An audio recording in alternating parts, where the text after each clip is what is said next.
You stole Dad from me, and this is your punishment. In the midst of an argument, Campbell grabs my arm and forcibly takes me outside. Then, I'm shoved into a shed that's far from clean. I resist with all my might, but the younger strength is just too much. And so, I find myself locked in the shed. Inside the dark shed. It gets colder, and I start to feel ill. How? How can I get out of this shed? As panic sets in, I feel a slight weight in my back pocket. That's right, I have this. I quickly search my pocket. My name is Britt. 42 years old. I work as an office clerk at a company. The job isn't complicated, but it's never boring and feels rewarding, especially since my coworkers are all incredibly kind. It might be rare in the workforce, but I genuinely enjoy my work every day without feeling it's a burden. However, there was something that troubled me a bit. It was the fact that I wasn't married. Seeing my friends getting married and looking happy made me feel envious and sad at the same time. More than anything, I was very anxious about living the rest of my life alone.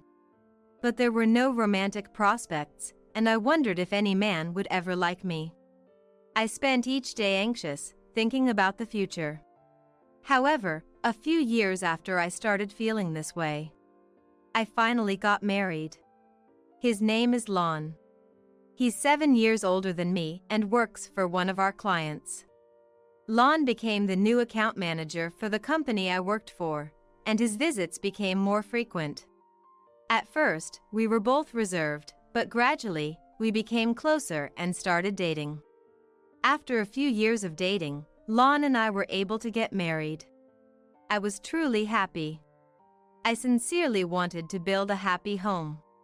I truly believed that, from the bottom of my heart. Lon had a child named Campbell, who was 15 years old. Campbell was from Lon's previous marriage.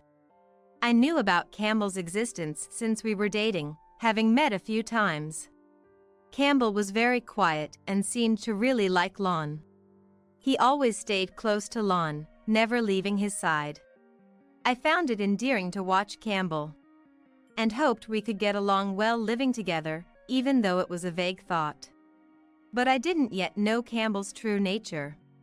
After marrying Lon, I moved into the house where Lon and Campbell lived and started our life together.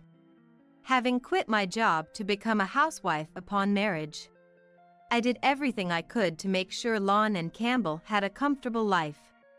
I prepared balanced meals, cleaned the house. It might seem ordinary, but I hoped it would make life easier for them. Having a family made household chores more challenging than when I was living alone. What soothed me during these times was a cat named Luna. Luna was a cat that already lived in Lon's house. She was far from skinny and had a habit of escaping, but I figured she wouldn't run away as much with me being at home all the time. Though it was often tiring, I found solace in loving and caring for Luna. Married life was hard, but I was many times happier than when I was single. That's what I thought, but there was one problem.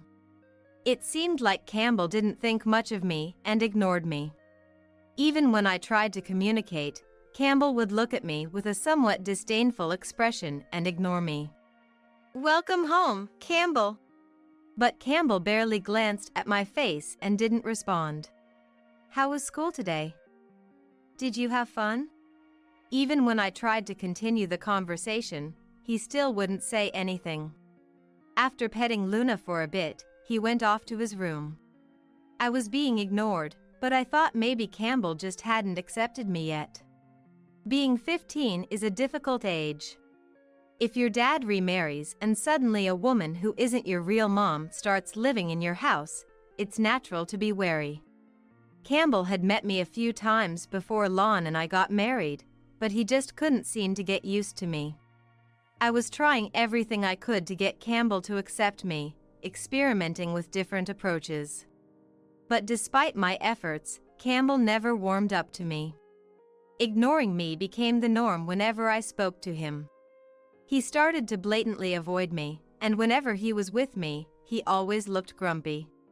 He would talk a little when Lon was home, probably not to upset Lon, whom he adored. Still, I thought it was much better than not talking to me at all. For years had passed since I married Lon. The distance between Campbell and me hadn't closed, and our life remained somewhat unstable. Even after living together for 3 years, I didn't know what foods Campbell liked or what his hobbies were. The only thing I knew was that he adored Luna. I had become completely accustomed to Campbell's gaze, which I initially found intimidating. However, when Campbell became a high school student, he spoke to me out of the blue. "Hey, HM, what's up?" I was so surprised that Campbell was talking to me that my voice went up a bit. Was he finally opening up to me? What was he going to talk about? All sorts of emotions were swirling inside me, but I stayed silent, waiting for Campbell's words. But the words that came from Campbell were completely unexpected. "How long are you going to stay in this house?" "Excuse me? I mean, when are you leaving this house? Can you please leave soon?" "You're in the way." "No, wait. Why would you say that?" Being told to leave out of the blue was, of course, troubling. And why would he suddenly start saying such a thing? Many questions came to mind, but it was hard to articulate them. Then, from Campbell, I heard a reason that seemed to explain all of his behavior up to that point. "I love Dad so much, you know? We were finally living together, just the two of us. So why do I suddenly have to live with an old lady like you? Pretending to be my mom and everything. It's just unbearable. I thought if I treated you like you didn't exist, you'd break and leave us. How was school? Really? It's just creepy." And there were many more insults he hurled at me, each one leaving me speechless with their intensity. "With Dad, you act all sweet, but it's been really tough, you know? Maybe it's time you realized your own worth, old lady." Worth.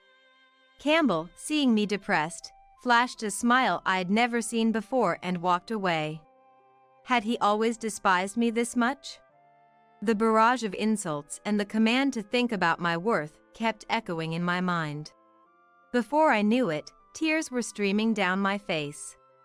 What was the point of all my efforts over these 4 years? I tried so hard to be recognized by Campbell, but in the end, he never did. How should I interact with Campbell from now on? I racked my brain, but couldn't find an answer. From that day on, Campbell began to hurl insults at me. "Britt, I've always thought about it, but you're really bad at cooking. It's seriously awful." Really? I'm sorry. Poor Dad, falling for someone like you. There are so many better people out there. Dad could remarry in no time. But in front of Lon, Campbell would always play the good child. "Actually, Britt's cooking is delicious, right, Campbell?" "Yeah. It's tasty." I was always shocked by the change in attitude. "What's wrong?" "Britt is happy." I was happy, but not really. Such complex feelings, I doubted anyone could understand. "Indeed," I replied, maintaining my composure. Yet, Campbell continued to spew venom as if he'd lost all reason. The mental strain was immense, and I've considered talking to Lon about it. But I couldn't bring myself to do it. Lon seems busy with work every day. Despite that, I just couldn't bring myself to confide in him about my troubles. I thought if I could just bear it all, everything would be okay. No matter how much I say I love Lon, I thought that someday I might leave this house and live on my own. It was just a matter of enduring until then. 5 years later, Campbell went to college after graduating from high school. Then, he got a job at a company near our home. Around the same time Campbell started working, Lon began to travel for work. Initially, these trips lasted only about 2 days, but gradually they became longer, with 2-week and even 1-month trips becoming common. A few months after Lon started going on business trips, Campbell's verbal abuse did not subside. Taking advantage of Lon's absence, Campbell seemed uncontrollable. "The food is awful. Can't you do something about it? Come on, say something." Campbell left the unfinished meal on the table and hurried off to Luna. I looked at the leftover food and quietly put down the fork. I had been enduring up to this point. But one day, I reached my limit. The constant verbal abuse, the cold attitude. Being treated more like a maid than a mother. There was no specific trigger. During one of Campbell's usual tirades, I just snapped. "Seriously, just leave already. You're an eyesore. You know what? Listening to you, it sounds like you find me annoying and want me out of the house. Can you not?" Campbell, taken aback by my usually quiet self talking back. But then, Campbell quickly retorted with vile words. "What? Why are you suddenly talking back? I really can't stand that. I can't take it anymore. If you can't stand it, why don't you leave? You work, you have money, and you wouldn't struggle to live on your own. It's impossible for me as a housewife." It seemed Campbell was at a loss for words, having been hit with the truth. Without a word, Campbell was visibly fuming. It was clear how angry he was. "So, you got nothing to say now? Where's all that energy gone?" Just as I was about to press on, suddenly, Campbell grabbed my arm painfully. "Ouch!" I cried out in pain, but Campbell was not listening. With a strong grip, I was dragged outside. "Hey!" Campbell pulled me toward a small shed outside and stopped. Then, forcefully shoved me into the shed. I resisted, but couldn't overcome the younger strength. I was quickly locked inside the shed. "What are you doing? Hey! Let me out!" I desperately banged on the walls, calling out to Campbell to let me out of the shed.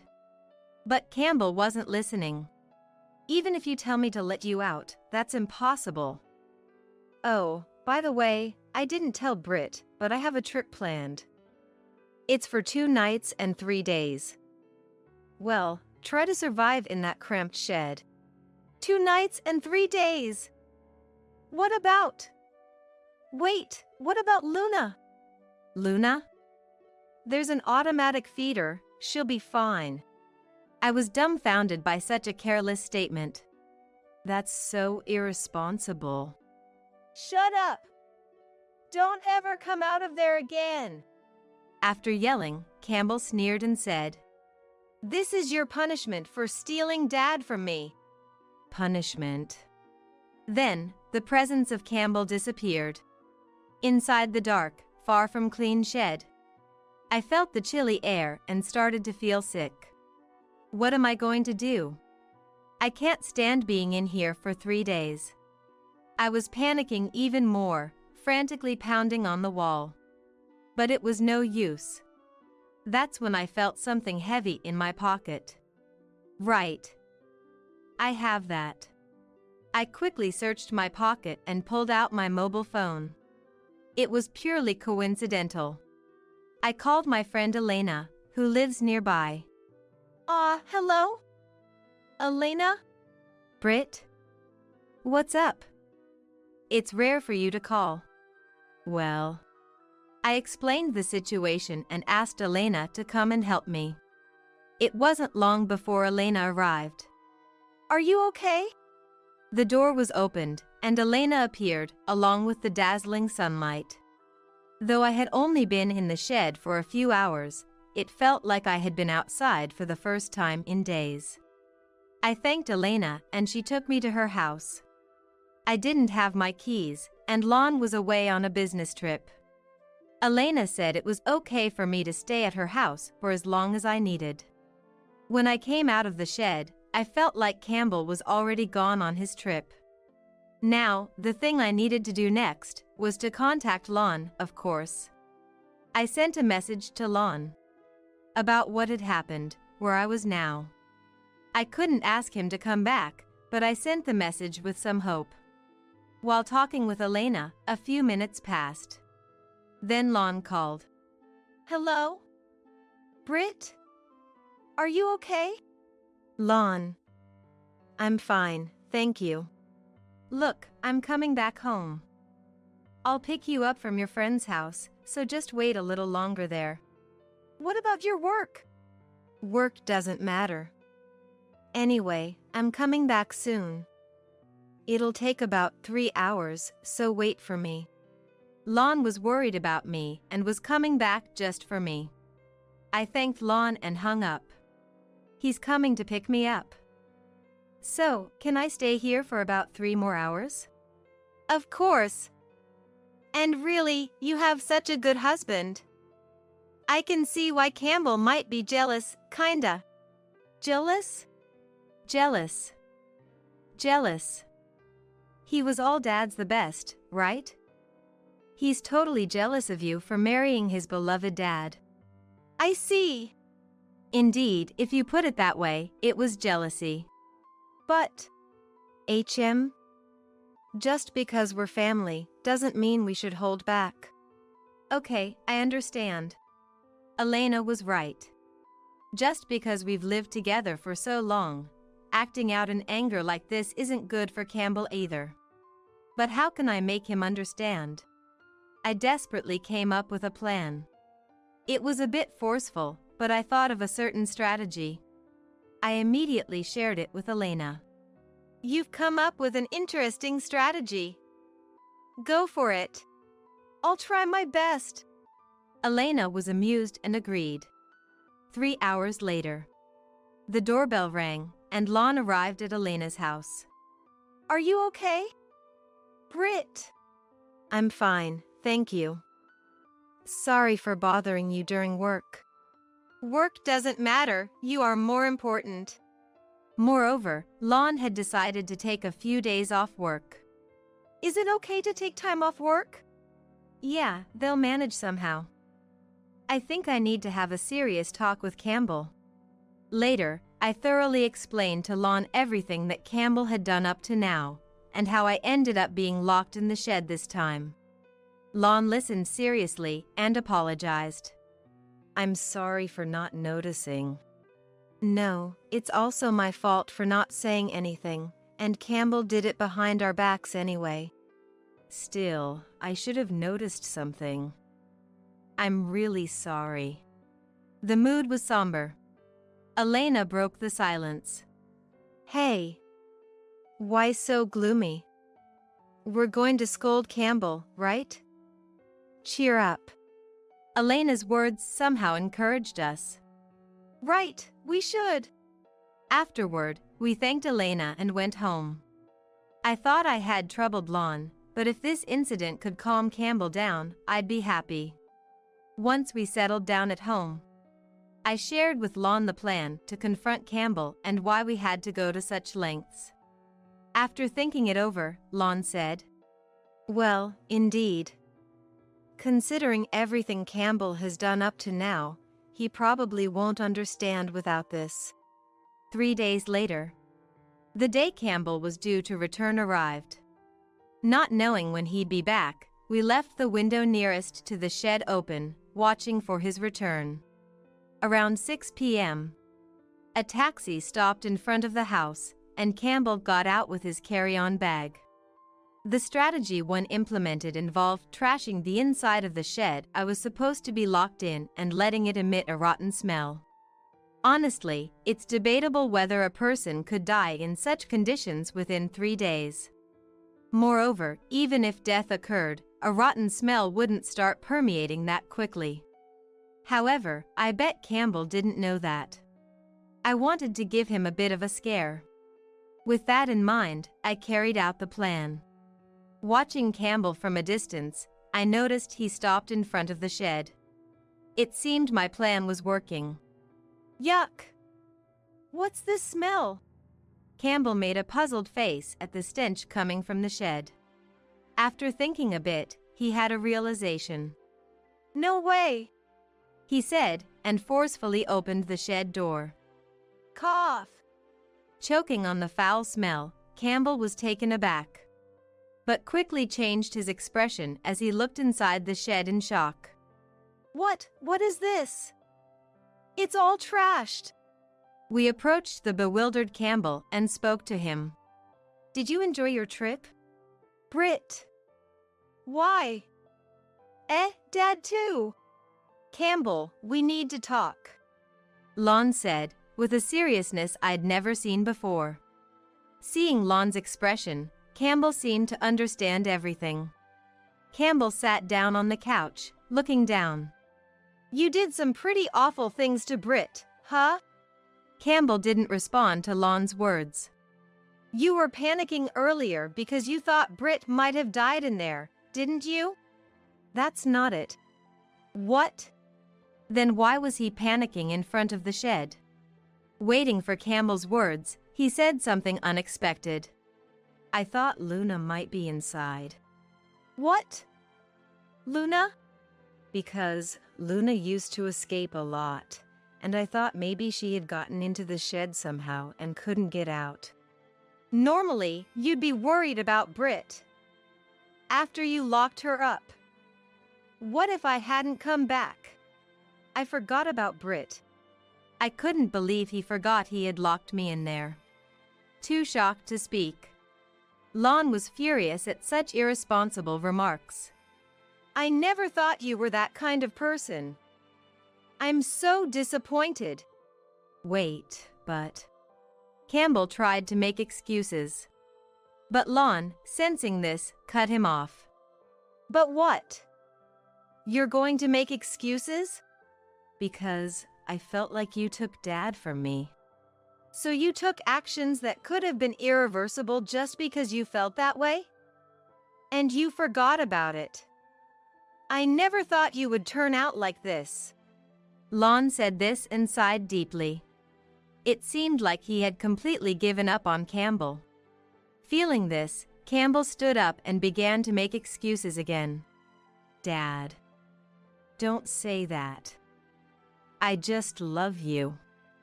If you had just waited quietly for 3 days, I would have let you out. Besides, if Brit hadn't called her friend, it wouldn't have turned into such a big deal. Dad didn't have to leave work early or take days off. It's all your fault. Maybe if you hadn't been so obviously hateful, none of this would have happened. Maybe your misdeeds wouldn't have been exposed if you hadn't locked me up. You're the one who acted, yet you're trying to shift all the blame to me. What? And about Luna.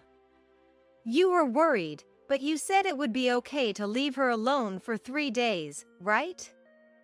That's not normal. Do you even realize you're taking care of a living creature? I thought it would be okay. If you really cared, you wouldn't leave her alone for 3 days. And do you even know what Luna eats? Lon and I have been taking care of her. I thought you liked Luna since we started living together. But now, it seems you only pet her when you feel like it and ignore her otherwise. Your contradictions are starting to be amusing. Saying what I had been thinking, Campbell turned red with anger. Why should I be scolded by you? You're a stranger. A stranger. You're the one who stole Dad from me, so everything is your fault. Enough! Campbell, unable to grasp my perspective, fired back even more. However, Lon intervened. You've been nothing but selfish. How is everything Brit's fault? I can't comprehend what's going through your head. Dad.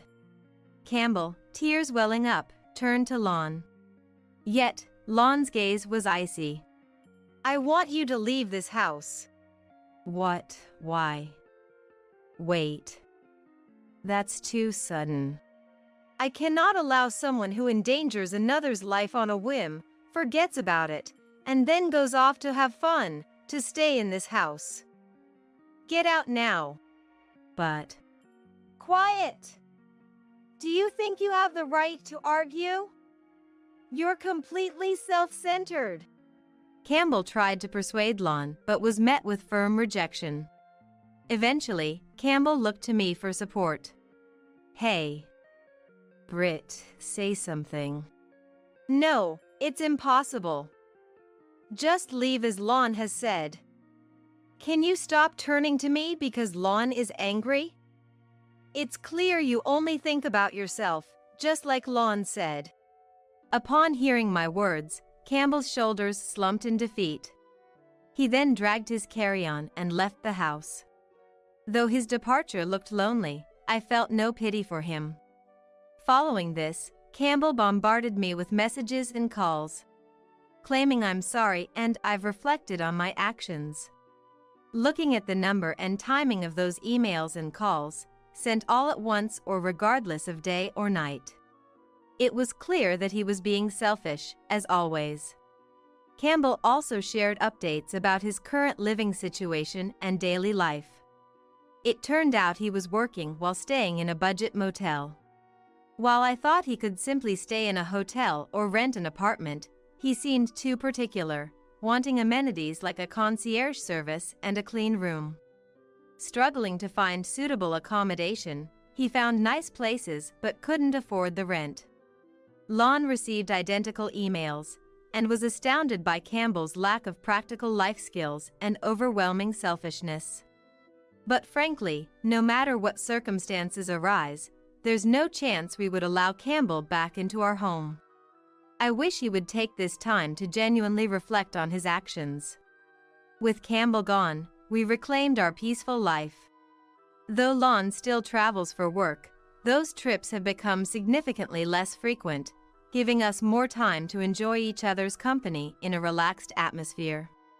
It's much better now, without the constant tension, allowing us to truly unwind. Despite all the warnings, Campbell never listened, leading to this outcome, which I believe was for the best. Now, every day with Lon is filled with indescribable happiness. After finishing the housework, lounging on the sofa, Luna climbs onto my lap. She meows softly, curls up, and drifts off to sleep. I dream of continuing to live such happy, tranquil moments. While stroking Luna, I find myself lost in these gentle thoughts.